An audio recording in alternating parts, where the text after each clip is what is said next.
Historia de tus colores. Un podcast que recorre la identidad de los clubes más populares del país por Alejandro Fabri. Desde siempre la élite del fútbol argentino se nutrió de jugadores nacidos en las llanuras de Santa Fe, Córdoba, el sur del litoral y la provincia de Buenos Aires. Esa pampa gringa, como se la llamó desde la masiva inmigración que se inició a mediados del siglo XIX, fue y sigue siendo cuna de jugadores de fútbol que no solo brillan en los clubes más poderosos de la liga profesional, sino que se destacan en equipos de máximo nivel en Europa y en otras plazas fuertes del continente americano. El recorrido comenzará por la ciudad de Rosario y nos llevará por las provincias de Santa Fe y Córdoba con un paso por la capital de Entre Ríos. Y es en la cuna de la bandera donde un grupo de empleados del Ferrocarril Central Argentino de Rosario se reunió en un bar de la avenida Alberdi para darle forma a esas ganas de practicar el deporte que ya era furor en Gran Bretaña. Fue en la víspera de Nochebuena de 1889 cuando 70 trabajadores ferroviarios le dieron vida al Central Argentine Railway Athletic Club. En su origen se notaba fuertemente su raíz británica. Su primer presidente fue el inglés Colin Boulder Calder, y tenían una idea muy clara, la de diferenciarse del Rosario Cricket Club. Lo de estos muchachos estaría enfocado solamente al fútbol. La administración del ferrocarril vio con buenos ojos la iniciativa y colaboró cediendo un terreno en el barrio de Los Talleres, ubicado entre los portones 3 y 4, cerca del pasaje de las Cadenas, después llamado Escalada. El problema que tienen todos los pioneros es, ¿y ahora contra quién jugamos? Mr. Mulhall, uno de los fundadores, salió a buscar un rival por la zona portuaria. En el antiguo muelle Comas vio a un buque inglés y supo que allí encontraría 11 posibles jugadores para proponerles un desafío. Ellos aceptaron y le pusieron fecha para mayo de 1890, cuando sabían que andarían de nuevo cargando materia prima en la margen derecha del río Paraná. Mientras esperaban el supuesto debut oficial, jugaban partidos entre ellos, todos empleados del ferrocarril, ya que no se admitían socios ajenos a la empresa. Por entonces los colores elegidos eran el rojo y el blanco a mitades, con mangas bicolores, inspirados en la bandera inglesa o en alguna señal ferroviaria según versiones distintas. Sin embargo, el socio fundador Thomas Hopper y el ex delantero Daniel Green señalaron que la camiseta era roja y blanca a rayas verticales, no a mitades, pero no existen fotos de aquellos años iniciales. En mayo de 1890 volvió el barco inglés y se produjo el primer partido. Fue 1-1 ante unas 50 personas. Se dieron revancha unos días más tarde y el Central Argentine ganó 2-1. 4 años después tuvieron que ampliar las instalaciones y mudaron su cancha a la intersección de las líneas del ferrocarril de Buenos Aires a Rosario, en un predio cedido por el inglés Oldenford. Allí siguieron hasta 1902, cuando se subastaron esos terrenos y tuvieron que trasladarse a un descampado de la estación Parada en Villa Sanguinetti. De 1903 data la primera foto de un partido entre el equipo de Los Talleres, Central, y el Rosario Athletic. Ese mismo año hubo cambio de colores. El azul desplazó al rojo por un par de temporadas. En 1904 se fusionaron las empresas de ferrocarriles, Central Argentino y Buenos Aires. Los socios pasaron de 70 a 130 y reunidos en asamblea resolvieron modificar el nombre. Desde entonces pasarían a llamarse Club Atlético Rosario Central y aceptarían entre sus filas a socios que no fueran ferroviarios. Era el comienzo de la expansión. En 1906 o 1907, no hay certezas, pasaron a usar camiseta azul con cuello amarillo y pantalón negro. Esa ropa duró hasta 1915, cuando quedó definitiva la camiseta a rayas azules y amarillas que ya habían empezado a usar esporádicamente desde 1907. Ya inmensamente popular, en 1918 tuvieron que desalojar el premio de Villa Sanguinetti y el ferrocarril les dio un terreno entre los portones 2 y 3, cerca del actual cruce Alberdi. En el 25 el club se independizó de la empresa y hubo que devolverlo. El Consejo Municipal de Rosario les otorgó por 20 años un lote casi a orillas del Paraná, en lo que hoy son las avenidas Génova y Cordiviola. Allí en 1929 inauguraron la cancha y cuando en 1947 se venció el plazo de 2 décadas, ganaron el remate y lo compraron para no irse más. Comenzó la ampliación de la cancha que se modernizaría para el Mundial 78 y sería desde ese momento el Gigante de Arroyito. Central es el club que lleva más años practicando fútbol consecutivamente en la Argentina y fue el creador de la Liga Rosarina de Fútbol en 1905. El 21 de junio de ese año se enfrentó por primera vez con el que sería su archirrival, Newell's Old Boys, también con origen inglés. En 1884 había llegado desde el condado de Kent un profesor llamado Isaac Newell. Fundó su propia escuela, el Colegio Anglo-Argentino de Rosario. Como todos los inmigrantes británicos, había traído consigo la semillita del fútbol. Su hijo Claudio fue uno de los impulsores de la idea de crear un club, y así lo hicieron el 3 de noviembre de 1903 en el mismo patio del colegio. Aquí empieza otra historia, la de canallas y leprosos, dos apodos que según la mitología rosarina nacieron juntos y cuyo origen tiene diversas versiones como toda leyenda. Parece que para ir a jugar a los baldíos que circundaban la actual estación Rosario Central, los muchachos ferroviarios debían pasar por el colegio Newell en Entre Ríos al 100, rodeado de altos muros que resguardaban los patios de las miradas de la calle, que a algunos se le ocurrió asociarlo con un leprosario, que una tarde se treparon, la cargada juvenil afloró en gritarle leprosos a los alumnos que jugaban a la pelota, y que la respuesta de los estudiantes fue gritarles canallas. Nunca se va a saber exactamente cómo fue. De un colegio inglés surgió lógicamente un nombre inglés, Newell's Old Boys, que significa los viejos muchachos de Newell, como una muestra de gratitud hacia el maestro. Los muchachos del colegio anglo-argentino usaban una camiseta azul y blanca a rayas con una banderita británica en el corazón, pero ellos eligieron el rojo y el negro, en mitades iguales.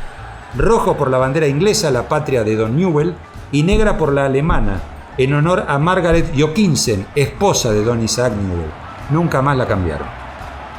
La primera cancha la tuvieron en un predio que le cedió Tiro Federal en el barrio de Los Talleres. Allí debutaron en la flamante Liga Rosarina ganándole 4-1 al club argentino.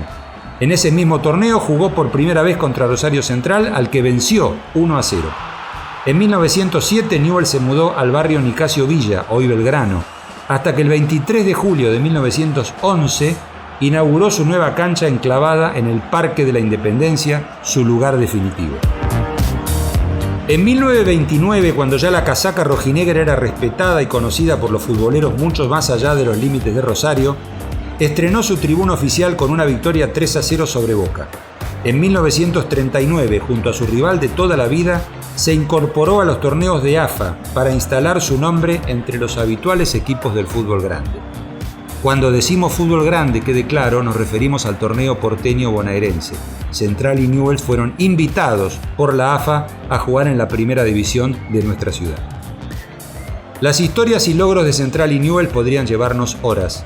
De su fila surgieron decenas de nombres que le dieron gloria al fútbol argentino. Pero antes de seguir viaje vale pasar por el barrio La Tablada, donde luce el estadio de madera Gabino Sosa, la casa de Central Córdoba, el cuadro fundado en 1906 como The Córdoba and Rosario Railway Athletic Club. Sus colores son el azul y el rojo y lo llaman charrúas, un apodo que podría asociarse con algún componente uruguayo en sus inicios, pero no. El sobrenombre viene de una deformación del apellido de Claro Arturo Charra, representante del club en la Liga Rosarina. En una nota satírica para nombrarlo sin decir su nombre, le agregaron una letra y así quedó para siempre el Charrúa, como identificación para el equipo, sus jugadores y sus hinchas. La travesía por Santa Fe va hacia la capital provincial, donde un grupo de adolescentes que jugaba la pelota en un campito cerca del puerto decidió crear un equipo. Corría 1905 y los chicos además eran compañeros del colegio. Fueron hasta la casa de los hermanos Rebecki para buscarlos, pero la madre les dijo que Juan no podía salir porque estaba estudiando historia. Pedro Rebecki, primo de Juan, se acordó que el profesor les había mandado como tarea saberse los viajes de Cristóbal Colón, y algunos que ya habían leído las travesías del navegante genovés propusieron que Colón sería un buen nombre para el equipo que estaban planeando. Lo aceptaron enseguida y quedó. Se pierden en la historia los primeros colores que eligieron, pero sí queda claro que la divisa roja y negra la adoptaron recién en 1912, cuando entraron en la liga. Para hacerlo, Colón se constituyó legalmente el 12 de octubre del 12, 7 años después de su creación. Algunas versiones señalan que esa afiliación no se pudo comprobar, que Ada Montenegro, uno de los fundadores, contó décadas después. Teníamos presentes los colores de Newell's y encargamos las camisetas a una casa de Rosario. Cuando tuvieron que dejar aquel campito, se trasladaron a la zona opuesta de Santa Fe, cerca de lo que hoy es la avenida Gobernador Freire. Debieron jugar luego en la cancha de Gimnasia y Esgrima y finalmente en 1939, gracias a un subsidio provincial, pudieron comprar el terreno de la zona sur. Allí, en esa área inundable que hubo que rellenar, levantarían el estadio hoy conocido como el Cementerio de los Elefantes. porque allí cayeron varios equipos fuertes del fútbol argentino y mundial. El Paraná, las inundaciones, el origen del apodo Sabalero, que cuando el río crecía era pescado por los canoeros incluso dentro del predio de Colón, y hasta en la propia cancha cubierta por el agua como ocurrió no hace tanto tiempo. Todo gran equipo tiene un gran rival, en este caso con un origen diametralmente opuesto. En los primeros años del siglo XX existió el Santa Fe Fútbol Club, que dejó de jugar en 1906. 14 de sus integrantes decidieron crear otro, al que bautizaron Club United. Era el 15 de abril de 1907, en pleno centro, a metros de donde hoy pasa la peatonal. Por la admiración que causaba el glorioso alumni, eligieron la misma camiseta rojiblanca a rayas, pero como no conseguían quien se las confeccionara, al principio jugaron de blanco, con cuello y puños negros. Aquella procedencia de familias de origen social acomodado les valió el mote de tatengues, como se decía en la jerga de entonces a la gente perteneciente a las clases altas. La primera cancha estuvo en la manzana delimitada por las calles Urquiza, Junín, Suipacha y Francia, hasta que en 1912, ya con el nombre castellanizado como Unión, se mudaron al predio donde ahora funciona la Universidad Nacional del Litoral. Cansado de no tener rivales, en 1913 Unión se afilió a la Liga Rosarina para jugar el torneo regional. Finalmente, en el 29 inauguró su estadio definitivo con una victoria 3-1 sobre el seleccionado de la Liga Amateur Argentina.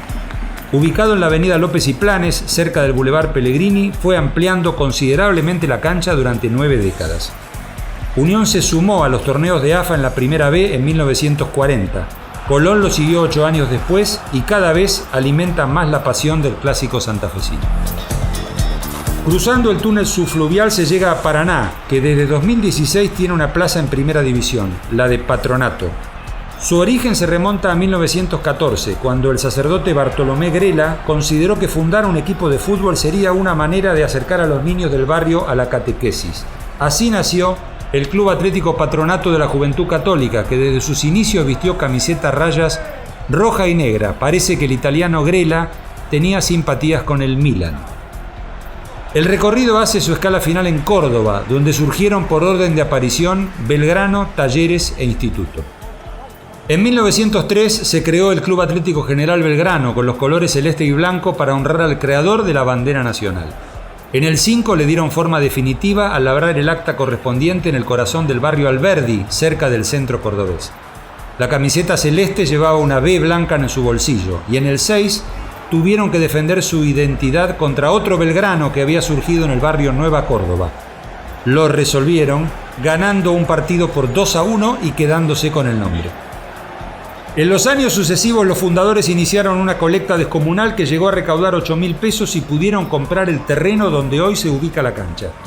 Mientras terminaban la construcción jugaron en el Colegio Santo Tomás, en el Parque Sarmiento y en la cancha de la Liga Cordobesa. Finalmente lo inauguraron en 1929 con un tremendo 6-1 sobre Estudiantes de La Plata. Según Carlos Yuri Nam, autor de Un siglo de pasión, Belgrano tuvo la primera barra organizada del país. Íbamos a todo el país. Recién tiempo después otros clubes empezaron a imitarnos.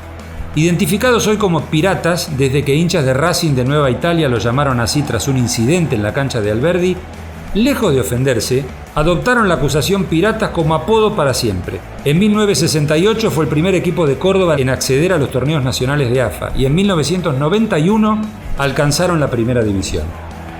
El gran clásico cordobés es Belgrano Talleres o Talleres Belgrano. El archirrival fue creado en 1913 por un grupo de obreros del ferrocarril y oficiales británicos con el nombre de Atlético Talleres Central Córdoba.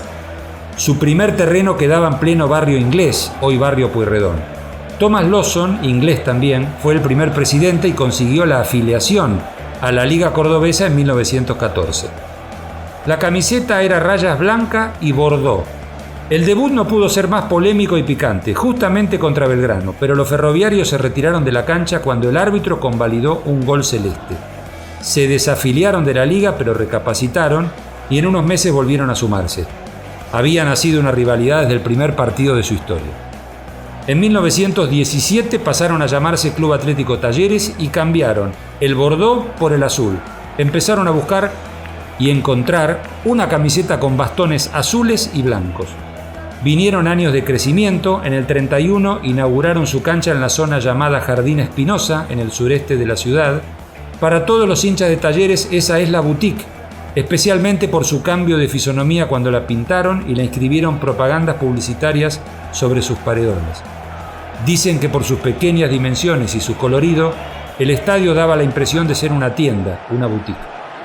La T, como la llaman en Barrio Jardín, intervino por primera vez en un nacional en 1969 y tras una década de protagonismo entre los clubes de AFA y con aportes importantes a la selección argentina, en 1980 entró al torneo metropolitano abandonando la liga local gracias a las gestiones de Amadeo Nuccitelli. Es el único de los clubes indirectamente afiliados a la AFA que consiguió una Copa Internacional, la Copa Conmebol de 1999. El paseo de hoy por la Docta finaliza en Alta Córdoba, donde en el año 18 los empleados de la sección Tracción del Ferrocarril Central Córdoba salieron a disputarle el predominio futbolero ferroviario a Talleres. Decidieron que solamente podrían ser socios quienes trabajaban con las locomotoras y le pusieron de nombre Instituto Ferrocarril Central Córdoba.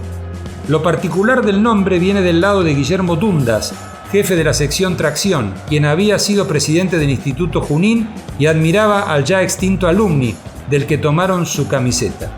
Cuando el club se abrió a la comunidad, mudó a Instituto Atlético Central Córdoba, pero siempre fue para todos Instituto.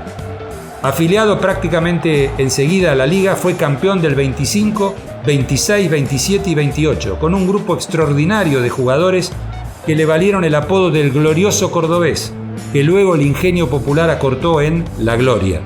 Mientras jugaban en canchas alternativas, Instituto construyó su estadio en Alta Córdoba que inauguró en el 51 contra Racing. En el 73 debutó en los nacionales con un chico de 18 años llamado Mario Kempes y en el 81 se integró en el Metropolitano, indirectamente afiliado a la AFA. Rosario, Santa Fe y Córdoba, 3 plazas fundamentales en la historia del fútbol argentino. ¿Le gustó el recorrido? Historia de tus colores. Un podcast de la Secretaría de Medios y Comunicación Pública.